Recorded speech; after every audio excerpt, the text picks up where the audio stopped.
Hi, future Canadians, welcome.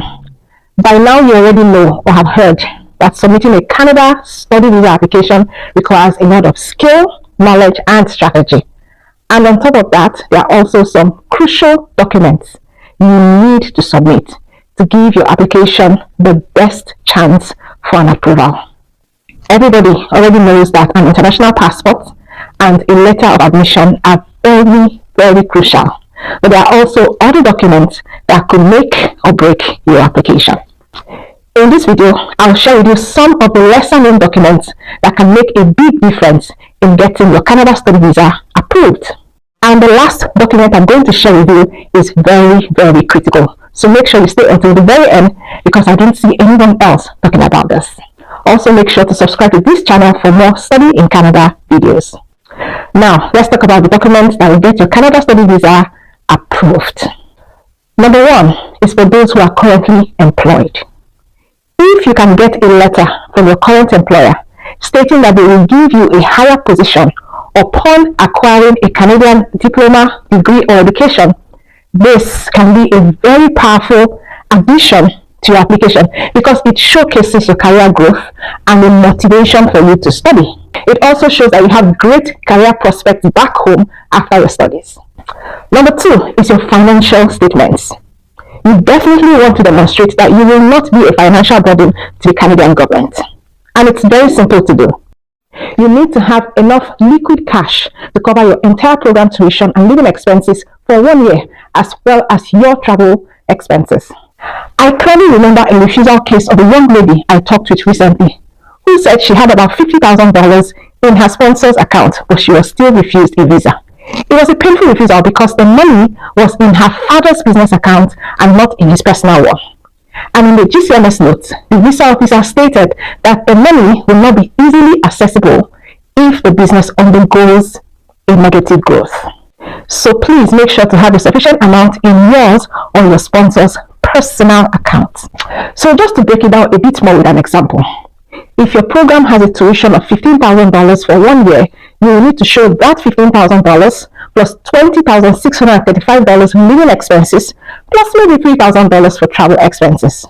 Remember, this money should be readily available and accessible in your bank account or your sponsor's bank account. Number three are documents to demonstrate your home ties. Your other assets such as real estate or business can demonstrate your ties and reasons for you to return home, further strengthening your application. For every asset that you submit, show a document to show proof. I recommend you show a real estate deed or a CFO for real estate. Show business ownership documents for your business. You can also show a volunteer letter as a solid proof of your ties to your home country. Just get creative and think of organizations or activities you are involved with. It could be something as simple as volunteering within a church, being a church worker, or contributing to a local NGO. Just find something that applies to you specifically and highlight your commitment to your community and your country. Number five document is your marriage certificate. If you're married and you leave your spouse behind or your spouse and your children, it can serve as a strong home tie. Even if you're single, you need to show documents to show that you still have close family back home, and these will pull you back after your studies in Canada. Number six is evidence of any international travel. Even though this is not compulsory, having international travel experience where you return back home after your travels could prove that you will also leave Canada after your studies. If you don't have international travel, don't sweat it. Forget it. Number seven, which is the last but not the least, is a letter of explanation or a statement of purpose, popularly called an SOP. The statement of purpose is a document that you compose that thoroughly explains your case to the visa officer, specifically why you want to study in Canada, why you return home after your studies are completed, and that describes all the additional documents that you attach to your application.